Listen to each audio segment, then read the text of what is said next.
Lamine Yamal, le phénomène qui bat tous les records. Il voit des choses sur le terrain que même moi je ne vois pas. Quand une légende comme Xavi dit cela d'un jeune joueur de seulement 16 ans, on sait que quelque chose d'exceptionnel est en train de se produire. À 16 ans, la plupart des adolescents sont préoccupés par leurs examens, leurs sorties entre amis ou les jeux vidéo. Mais Lamine Yamal, lui, est occupé à détruire des défenseurs de haut niveau et à abattre des records détenus par des légendes du football. Son ascension fulgurante a captivé le monde du football, au point que certains experts affirment déjà qu'il pourrait être meilleur que Messi au même âge. Alors, à quel point Lamine Yamal est-il bon? Peut-il vraiment marcher sur les traces de Messi? Et comment un adolescent issu du quartier défavorisé de Rocafonda est-il devenu le plus jeune Golden Boy de l'histoire? Tout commence à Rocafonda, un quartier populaire de la banlieue de Barcelone. Un endroit où le football est plus qu'un simple sport, c'est une échappatoire.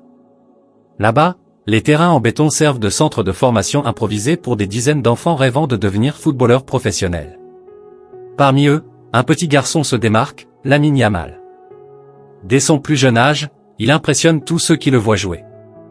Son talent brut est indéniable, et rapidement, son nom commence à circuler dans le quartier. Mais grandir à Rocafonda n'est pas facile.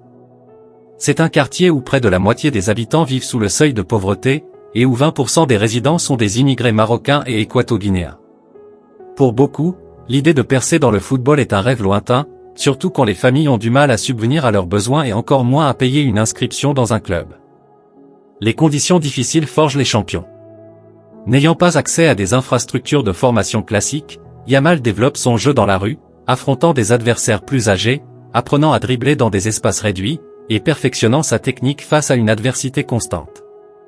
Les habitants de Rocafonda se souviennent encore de ce jeune garçon silencieux et humble, qui passait ses journées à taper dans un ballon. Son oncle, propriétaire d'une boulangerie dans le quartier, garde précieusement des souvenirs de l'ascension de Yamal, exposant fièrement un maillot dédicacé et une réplique de la Coupe du Monde. Puis un jour, son destin bascule. Lorsque le FC Barcelone entend parler de ce jeune prodige, le club n'hésite pas une seule seconde. À 7 ans, Lamine Yamal intègre la Masia, l'académie légendaire du Barça, celle qui a formé Xavi, Iniesta, Busquets et un certain Lionel Messi. À son arrivée, il comprend rapidement que la Masia, ce n'est pas la rue. Ici, le football est une science. Les entraînements sont stricts, les exigences sont énormes, et seuls les meilleurs survivent. Mais Yamal s'adapte immédiatement. Il impressionne dès ses premiers matchs.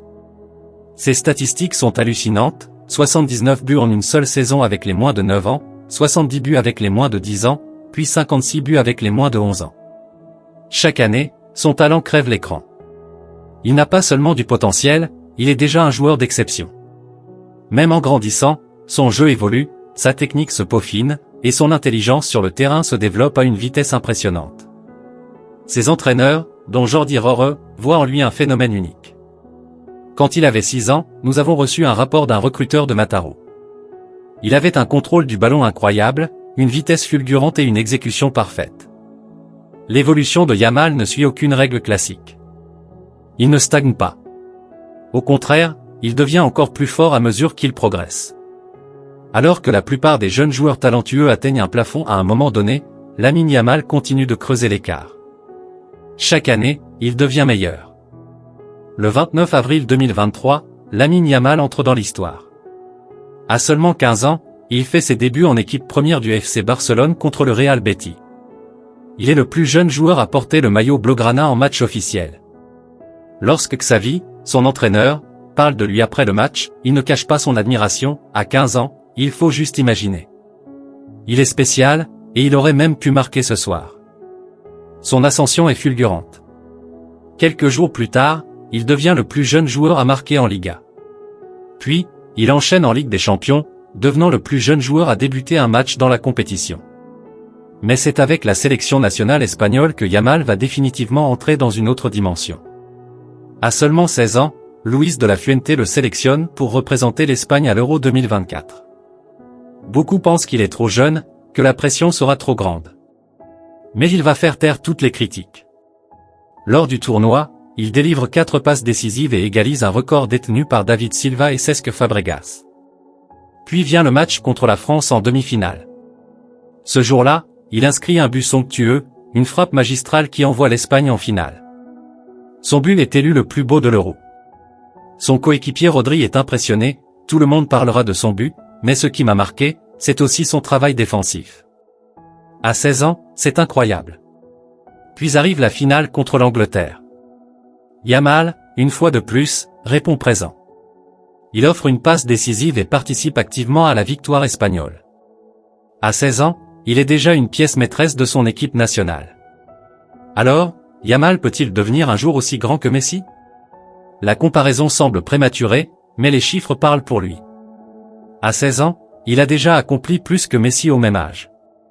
Le FC Barcelone croit en lui et l'a protégé avec une clause libératoire d'1 milliard d'euros. Son avenir est radieux, et s'il continue sur cette lancée, il pourrait devenir l'un des plus grands joueurs de l'histoire du football. L'histoire de Lamine Yamal ne fait que commencer.